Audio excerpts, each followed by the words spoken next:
I guess I started making, I mean, everybody starts with Legos, but you move on from Legos to weird stuff like cardboard spaceships. You know, you take a file cabinet box and throw an old Atari in it and start Sharpie and NASA on the side, and people kind of start to wonder. The parents got it after a while, but got a little weird when, you know, the teacher says, well, it's time for show and tell. What are you going to bring in, Ron? And I wheel in a cardboard box that's turned into a space shuttle and just kind of stand next to it. And, you know, the teacher pauses for a second and goes, well, show us how it works. And immediately, you know, my grandpa was standing off to the side of the room. He had to bring it in his truck. This thing is so awkward, it's about to fall apart. And he's standing over there and he goes, man, your face just lit up. You're going around that thing, pointing, oh, this is the engine, and you know, the space shuttle has 3 main engines, and it has 2 OMS engines, and I'm going through all this stuff, and of course it's like saran wrap and old buckets on a cardboard box with little fold-out wings on an old wagon. You know, looks like total crap. This like 70-year-old second grade teacher just has to be staring at me like I'm nuts. You know, after that you start getting stuff like, he's gonna be the next Bill Gates, or he's gonna be an astronaut, or something like that. It got real weird real fast. So once I started high school, we started a first robotics team, which was still pretty new at the time. And we were the founding members of this team, and I don't think any of our mentors really knew what we were or weren't capable of. I know the shop teacher came in and said, you know, you guys really need to be careful around this lathe and this drill press, and you know, all the mentors kind of shook their head, oh yeah, we'll totally be careful, this is no big deal. And then the shop teacher just leaves, and you know, you've got like a couple 14-year-old kids standing around, and well, we gotta turn down this piece of steel, and we gotta make a pin for this. So Ron, go ahead, chuck this up in the lathe. And I immediately run the tool into the chuck and bind the lathe up and shut it down. And you know, I'm just like, this is awful. I'm gonna rip my hand off. And you know, it got better from there. But there were some times where you really wondered how this group of mentors, engineers, you know, teachers trusted, you know, a couple of 14-year-olds with really dangerous shop equipment. I really don't know how I would have learned otherwise. It was kind of a trial by fire of, yeah, you really need to chuck or bolt your piece down on the drill press, or it's going to rip out of your hand and spin around. And I can't really think of one thing I got right the first, second, or maybe third time I tried it. But we ended up qualifying first and placing third nationals with our wooden ladder looking piece of junk robot, and we're just astonished. We were hooked. I did that for 3 more years and decided it was time to go to engineering school. So I went to engineering school and realized I couldn't do math. So I switched into information systems, but still kept making, and I actually lived close to a bunch of really great gravel roads. And on the weekends, we'd go out with our old piece of junk Civic and bomb these gravel roads and go camping, and started to realize that you know, driving fast on gravel roads is something I might be halfway decent at. We found out it was actually a sport called rally racing.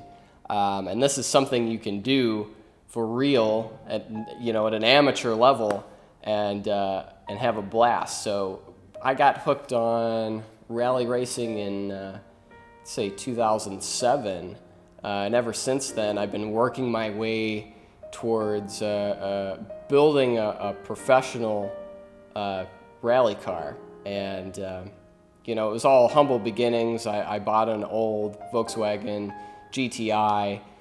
It was pretty junky. I've had probably 3 motors in it now. I drive it, you know, drove it every day for 5 years.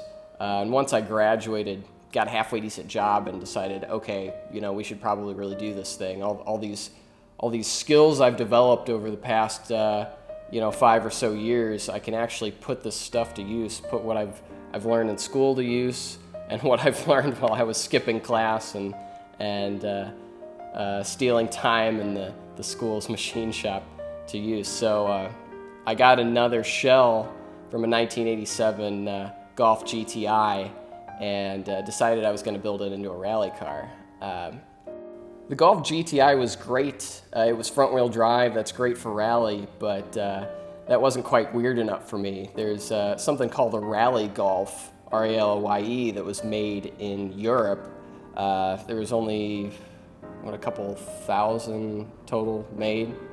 And they were basically the same car with a couple of different trimmings, but it was all-wheel drive and it was supercharged. And I realized you could make an all-wheel drive two-door little compact hatchback and run it against these bigger all-wheel drive Subarus. You could shave you know, a couple 100 pounds off of them. You could get a couple more horsepower out of your car, and you could do it on the cheap. The problem was this car doesn't exist in the United States. So I talked to a guy in Canada who had an old Passat G60 Syncro, which was had all the running gear, all the drivetrain that I would need to swap into this car, and had him ship it to me on a pallet, and pretty much started cutting up the car from there. Everything changes.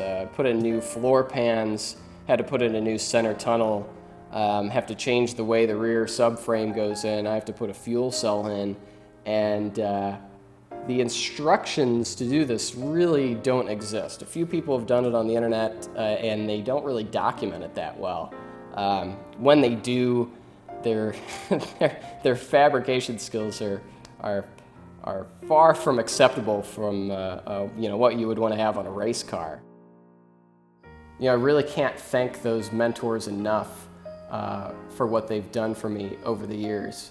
You know, it's not just as simple as like my grandpa teaching me how to solder, or Kendall teaching me how to weld, or you know, skills like that. It's the motivation that really makes the difference. It's when you're making a bracket and you get everything tacked up, and you know, you've measured it 1,000,000 times because you don't want to be that guy. You drill everything out, you get it in place, and then you take it off and you weld it, and it's completely wrong and nothing fits, and you just feel totally discouraged. It's then when your mentor comes in and says, yeah, I remember a couple years ago, I totally screwed the same thing up, that you have no idea how much that helps. I really can't thank them enough.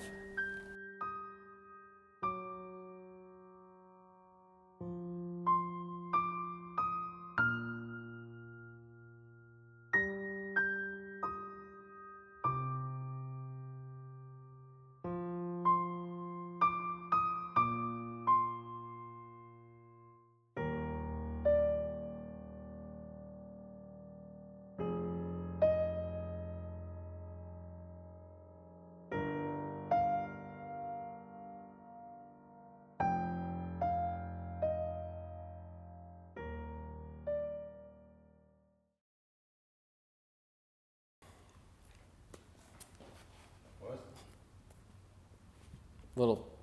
Oh, that's his beginning. Oh. We'll do it live. I'll write it.